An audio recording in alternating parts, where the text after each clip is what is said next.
Welcome to another in the series, the Soup and Chat. Welcome to another in the series, Soup and Chat. I'm your host, Lileith Tomlinson, and with me today is my very, very special guest. Her name is Dacoda. I got it right. You did. Dacoda Mitchell, and she wears so many caps, and she's not a clown. This is a serious woman. She's a media personality. She is a mom. She's also an actress, and she's just a great person when it comes to personality. I mean, you want to have her on your program in terms of you're having that event, that Christmas party, whatever the occasion. She has a kind of flair. But today I want to talk to her, especially in her capacity today as a single mom. And I want to juxtapose that against the discussion that we want to have. But first of all, welcome Miss Mitchell to the program today. Thank you so much for having me. This is such a pleasure. And I'm really happy that you chose me to be on the show as a guest for this topic, because I am so, ecstatic to speak about being a mom, especially a single mom in Jamaica at this time. Excellent. Thank you. Well, one of the reasons why we're having this discussion, it's Child's Month, and we continue to celebrate our children. Last week we had a very good program. The feedback was very, very, positive and stuff like that. But we wanted to take it a little bit different today, because over the weekend we had a series of incidents involving our children. Yes. And this time it wasn't as positive as we would have liked.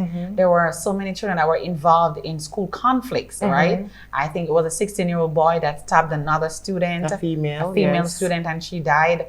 Then there was another incident of stabbing a few weeks back, yes. and another student died. And it just seems like there's just this increased incident of crime in our school, amongst our students. Conflict. Yes. And I wanted to say, as I was discussing with somebody, Miss Mitchell, that one of the things that I think we keep missing is that the school is a microsystem of the society. Yes. And I'm going to ask you, what are your views on that? But from where I sit, I think that the school is a microcosm of the society. And so when we see what's happening in the schools, it's just like, I thought about it as an orange. I know my producer is going to do this for me now. I thought about it as an orange, right? Yes. And the orange, when you squeeze it, you get juice just coming out from different sections of the orange.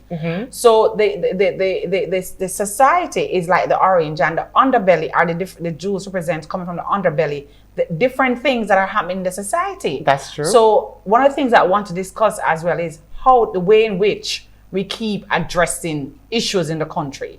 Because I think that we keep addressing issues in silos, and that is part of why we have the problem. So talk to us about how you see the conflict in school connected to the wider society at large. I think it starts from home.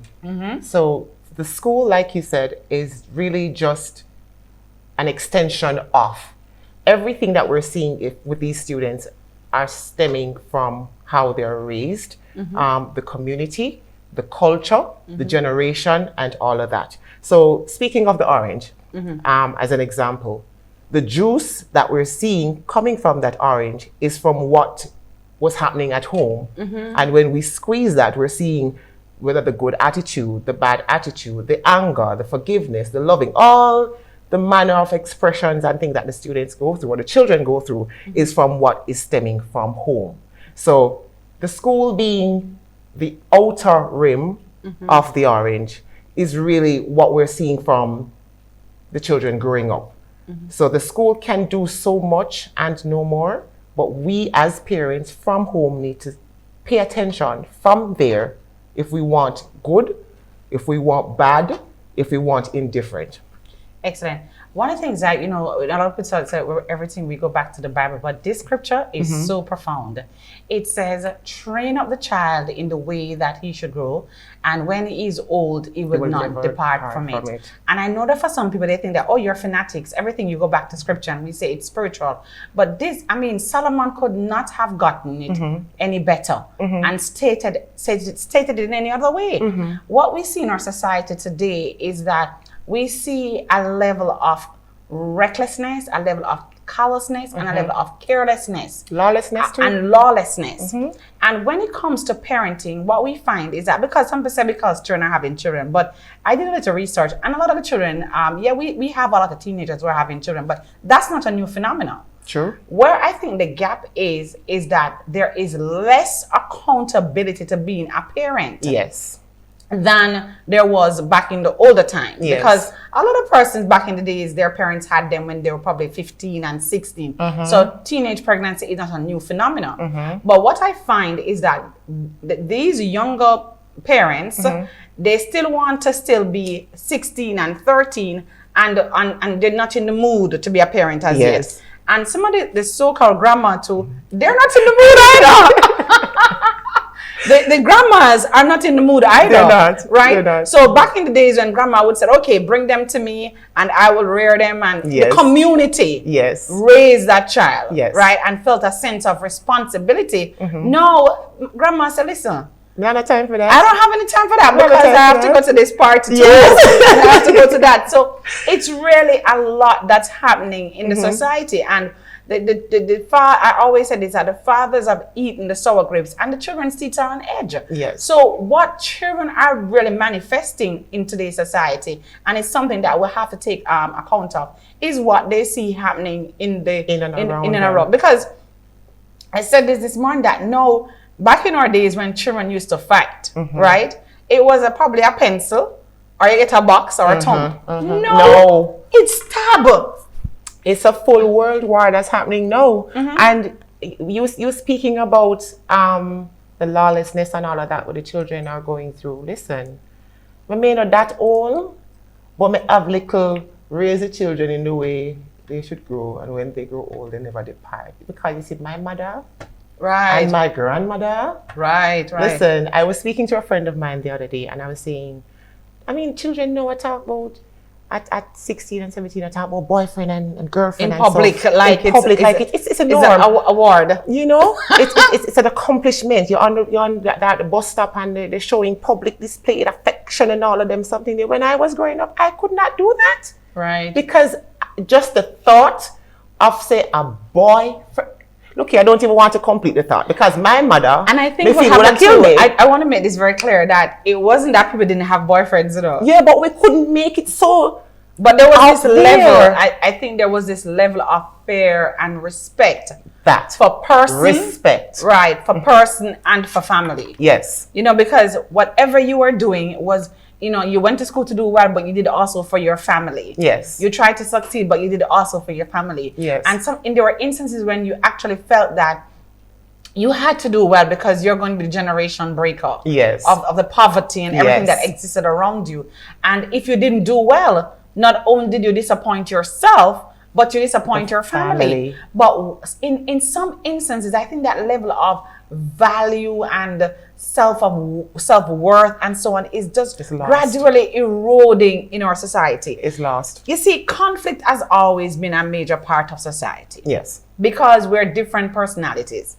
And because we're different personalities, we will see things differently. We're going to express ourselves differently. And that in and of itself sometimes create this level of disunity, disharmony, and conflict.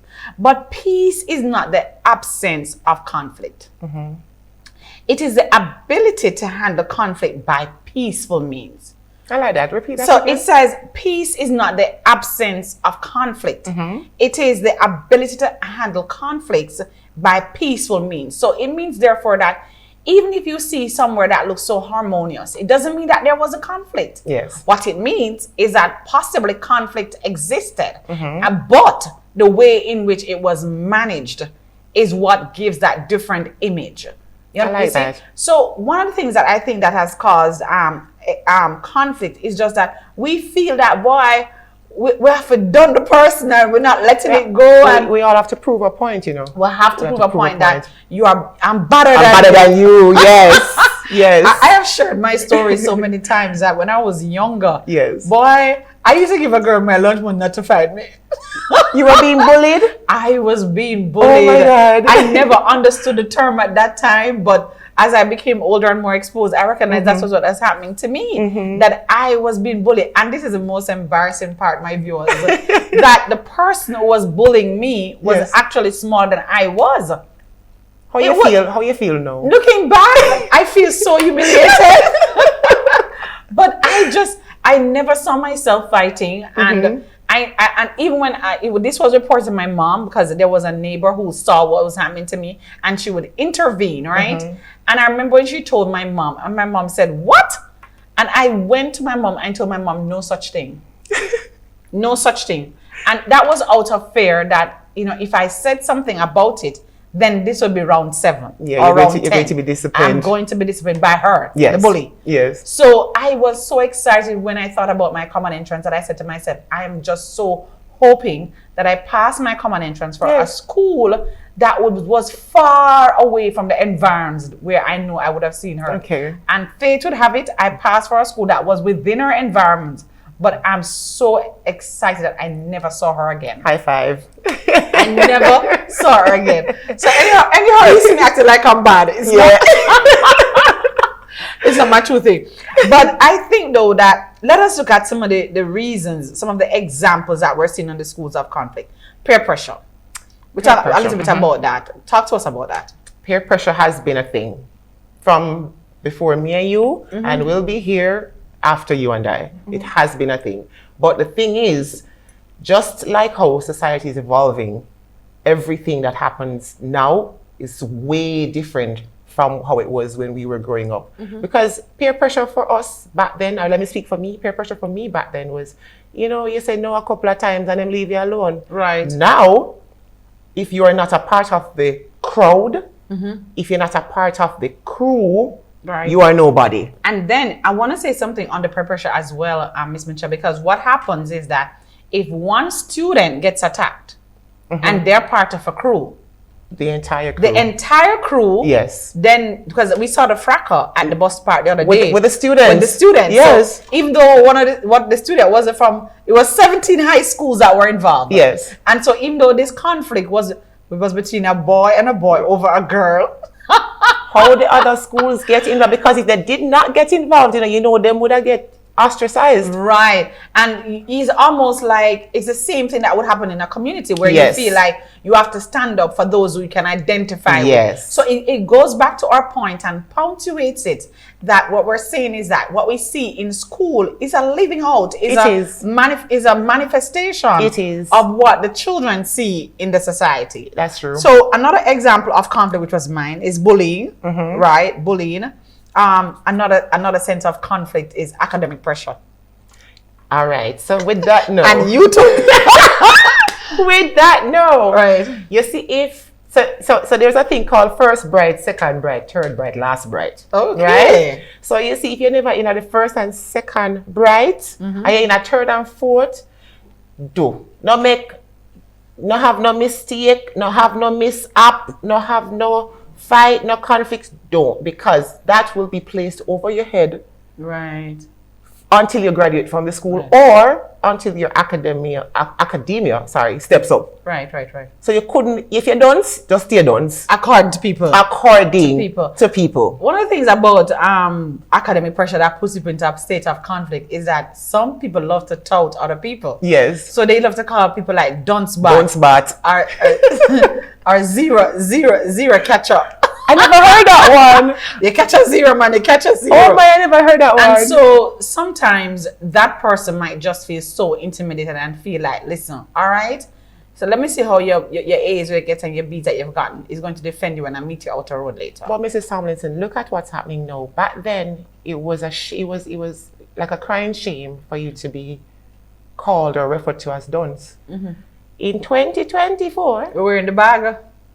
If you're not dunce, you're not saying nothing. So it's a complete... In some circles. It's a complete... And the society, again, endorses certain kinds of things. Like the songs that we're listening to and encouraging the students to listen to is encouraging you to be dunce. Another thing that we find happening now, we're talking about the conflicts all over in the school society. Yes. That we're saying is a spill-off of what is happening the society is spilling over into the school. And we're seeing that even as people try to treat this issue, they have to look at the big orange. Stop just looking at the little juices flowing here. Yes. Because what I found interesting, Miss Mitchell, is how people can have when something happens. And that is what we call a 9-day wonder, because every time something happens, it's like, wow, mental health is an issue. Of conflict in school is an issue. And then nothing. It just dies down. And then you have another upsurge of it, and then it's another aha moment again. So we want to say that, we have to pay more attention to this. Another type of conflict that we have is teacher-student. That's becoming very pronounced as well, where children are rising up against teachers. That is just like a no-no. You could not do that back in the days. So every time I say back in the days, I just sound old. Anyway, I'm mature. Back in the days, yes, in the 90s, nobody gets old nowadays. We all mellow. It's mellow. Yeah, that's my new term. All right, I stand on that. I'm mellow. Right, right. We mellow. So in the 90s, you dare not try to disrespect a teacher, because before you reach home, your parent is going to hear. You're notified, right? Your parent is going to hear what your behavior was in class. And say when our parents used to beat with them time, man, the beating stay, man, stick and stay with you. You said 9-day wonder, 10 days. The beating stay like Guinea. Stay in your man. Look here, after you get a beating from last week, you want to misbehave this week. You're not going to misbehave because you remember the beating where you get last week.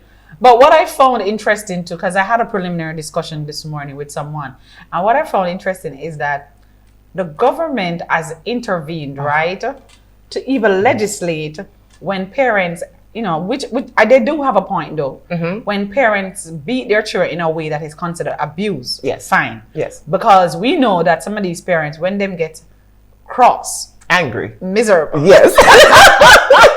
Yeah, when they get to that place, if it's a broomstick, the mop stick, anything and grab, electric car, a Dutch pot, and grab, the post the dog. I think these parents should be showing shot put like they go to because they have a way to aim and throw. They never fling something around the corner, lick you. Yeah, it bend to corner and come back around. Oh, my producer can find something like that. The shoes bend a corner, come back around and slap you right where it's supposed to land.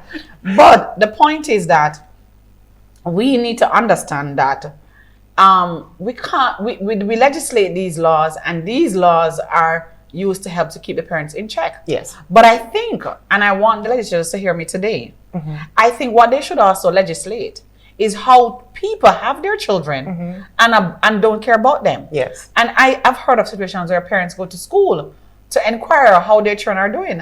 And teacher is saying, oh, how is Tom? She's like, okay, what's happening here? Because I come to investigate how Tom is doing. And they would say for the last 3 months, they did not see Tom. How could you have your child in your home? They haven't been to school for 3 months and you're not aware. We're not paying attention. We're busy. We're not paying attention. Yes, life is busy. Yes, well, for me as a single parent, I have work up to my neck because I have to provide for the little boy. But I also have to prioritize time to sit down with him, reason with him. You're a man. I'm raising a man. What is happening? Society already has a thing against men. Some parts of it already has a thing against men. I believe that women have it so much easier than young men growing up. You know me already. Want to say anything about my boys, Yeah, man. School, I'm defender of the earth. I'm a defender. Defender of the earth. Yes. I know that much. I am very passionate about what you say to young men, young boys, because I believe that when people don't understand that life and death is in the power of the tongue, right? That's true. And so it's so common for people to say, then what list boy they are, then tough head boy. And I really rebuke them in the true sense of the word, because I believe what we ought to do is that if we're trying to rebuild and reinforce and engender a spirit of manhood and so we need to talk to our boys more. And we need to. So I don't share in that part. Whenever they come, whenever they come to me to talk anything about the boys, I'm going to send them back, right? So I want you to talk to our audience today, Mrs. Mitchell, about you being a single mother and how it is that you're nurturing your son to be an exemplary young man. I was raised in the church, Baptist denomination. Let me start there. And I have been taught morals, responsibilities, and things that today I am still upholding. Now, I have a gentleman that I'm raising, and I love that little boy. God bless. Thank you, God, for my son. The first thing I have to do is be his friend. Be his friend. So there's a thin line between being your mother and being your friend. I know where to draw the line, so you don't. So even though I'm your friend, you know that there are certain lines you don't cross with me. And I listen. I ask him questions. How was your day? Tell me about your day. You know, if him have a gross, we'll work it out, or ask him, well, how do you think you should have acted in this manner, in this situation, and so forth, so on. And I love him. I love on him. I speak life over him. If him come and him say, Mommy, you know, so them bully me. I say, no, sir, they say your head big. Nah, your head not big for nothing. I true you have a whole heap of education in there. So I twist it. Every time him come and say somebody says something negative, I turn it into positive, and I show him how he can do that. I am also you know, I find something very interesting. Sometimes somebody just said something, I'm thinking about it. Sometimes the things that children use to make other children feel insecure, if you look at it, you know, they have the same features. The same thing. The same thing. So one of the things that I try to say to children is that, or to young teens, is that don't let it get inside. I find that, I said, let it be like water on duck's back. Yeah, it just runs because off. if you, what you say is okay, you know, is bad enough, you know, right? Because you know that words and so are powerful. But the challenge is when you absorb the negative. Yes. When you take it on to yourself. Yes. And that is where the kids get into a little bit of, no man, he's rude, he's disrespectful. So audience out there, as we look on this issue of conflicts and helping to rear healthy children, we have to teach them how to not let everything that is said about them affect them. Yes. Go ahead, talk us about your young man. He's very much active in the church. Very much active. This past January, I think, of this year, yes, he did a mini sermonette. Oh, wow. Yes, man, I'm pushing him right there. Please stay under the blood of Jesus. Please stay right there. So I encourage that very much, and I love how he participates in church. I also encourage him to do extracurricular activities, because when we were growing up, we not stay inside. We're always outside. We're climbing trees. We're playing game. We're going river. We're going here and there. Now it's not so prevalent to have them outside because things just change. Everything just changed. So I encourage him to do a sport. I encourage him to do an extracurricular activity. He says he wants to be in the cadet. Go ahead and be in the cadet. I'll support you.